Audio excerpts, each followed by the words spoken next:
Nabila Saputri dengan NIM 050. Saya Intan Hinata Munawarah dengan NIM 055. Saya Nurdifiani dengan NIM 052. Saya Jeffrey Danota dengan NIM 054. Nah, baik, kami dari kelompok 3 mata kuliah Manajemen Keuangan dari Fakultas Ekonomi dan Bisnis Universitas Muhammadiyah Jember. Di sini kami membuat video presentasi mengenai materi working capital. Seperti apa yang dapat kami jelaskan? Untuk materi yang pertama akan dijelaskan oleh rekan saya. Working capital itu sendiri, yaitu menurut Dr. Eni Siswanto, itu modal kerja merupakan komponen penting bagi perusahaan, bagi manufaktur, terlebih retail, dikarenakan hampir separuh dari aset perusahaan retail dalam bentuk modal kerja. Di samping itu, manajemen modal kerja merupakan bagian penting dalam manajemen keuangan usaha mikro, kecil dan menengah. Modal kerja identik dengan aset lancar. Oleh karena itu, aset lancar sering disebut dengan sebagai modal kerja, yakni modal untuk kegiatan operasional sehari-hari. Modal kerja atau working capital merupakan modal yang pertukarannya atau jangka waktunya tidak lebih dari 1 tahun periode berjalan. Modal kerja adalah investasi perusahaan dalam aktiva lancar atau current asset. Modal kerja secara kolektif itu mencakup aktiva dan pasifa lancar dalam jangka pendek. Modal kerja merupakan modal yang digunakan untuk melakukan kegiatan operasi perusahaan. Modal kerja Materi yang kedua yaitu manfaat working capital.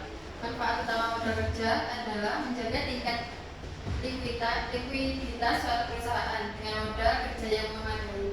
Suatu perusahaan akan mampu membayar seluruh kewajiban jangka pendeknya, memiliki cadangan yang cukup untuk menghindari kekurangan persediaan dan memberikan piutang kepada pelanggan sehingga hubungan dengan pelanggan dapat terus dipertahankan.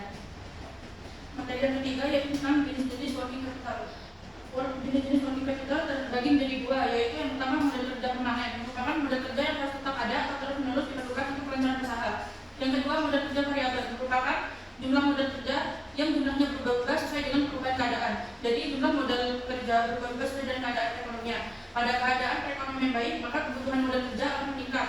Sebaliknya pada keadaan perekonomian buruk, kebutuhan modal kerja akan menurun. Baik, materi selanjutnya adalah faktor-faktor yang mempengaruhi working capital. Yang pertama, sifat atau jenis perusahaan. Modal kerja dari suatu perusahaan dasar relatif akan lebih rendah bila dibandingkan dengan kebutuhan modal kerja perusahaan industri, karena dalam perusahaan jasa tidak memerlukan investasi yang besar dalam kas. Dan yang kedua, waktu produksi dan harga persatuan. Kebutuhan modal kerja suatu perusahaan berhubungan langsung dengan waktu yang dibutuhkan untuk memperoleh barang yang akan dijual. Yang ketiga, syarat pembelian bahan atau barang dagangan. Syarat pembelian bahan atau barang dagangan atau bahan dasar yang akan digunakan untuk memproduksi barang sangat mempengaruhi modal kerja yang dibutuhkan. Dan yang keempat, syarat pembelian. Semakin lunak kredit yang diberikan oleh perusahaan kepada para pembeli akan mengakibatkan besarnya jumlah modal. Dan yang kelima, tingkat perputaran persediaan. Tingkat perputaran persediaan menunjukkan beberapa kali persediaan tersebut diganti dalam arti dibeli untuk dijual kembali. Selanjutnya ada konsep working capital. Ada 3 konsep working capital. Yang pertama, konsep kualitatif. Modal kerja adalah sebesar dana yang tertanam dalam aktiva lancar. Karena itu, modal kerja menurut konsep kualitatif sering disebut dengan modal kerja bruto atau gross working capital. Yang kedua, konsep kualitatif. Modal kerja adalah kelebihan aktiva lancar di atas utang lancar.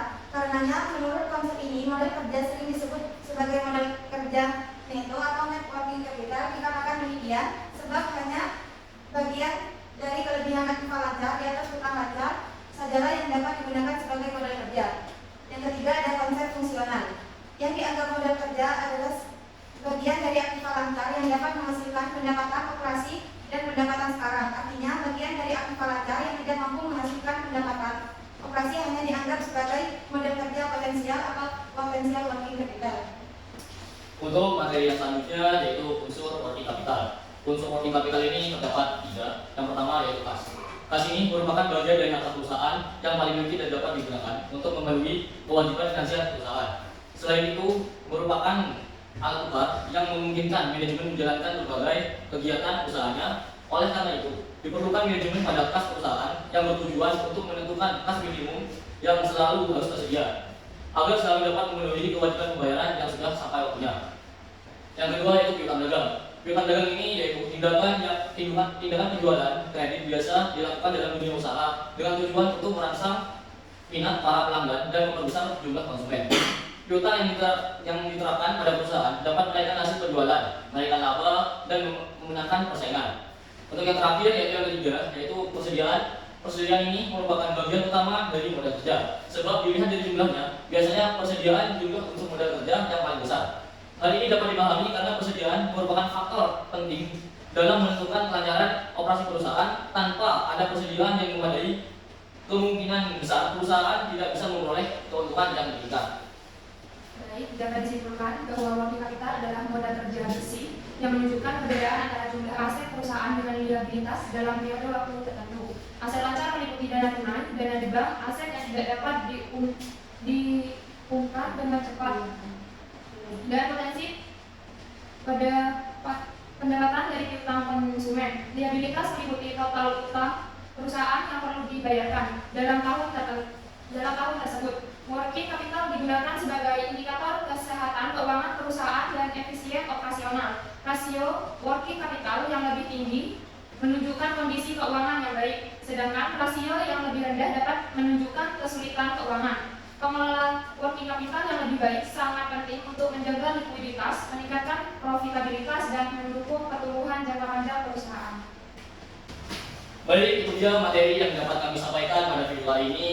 Terima kasih atas perhatian penonton sekalian. Kurang lebihnya mohon maaf. Semoga video yang kami jelaskan ini dapat bermanfaat bagi kita semua. Dari kami, kelompok 3 Manajemen Keuangan, Fakultas Ekonomi dan Bisnis, Universitas Muhammadiyah Jember. Sampai jumpa di video selanjutnya. See you.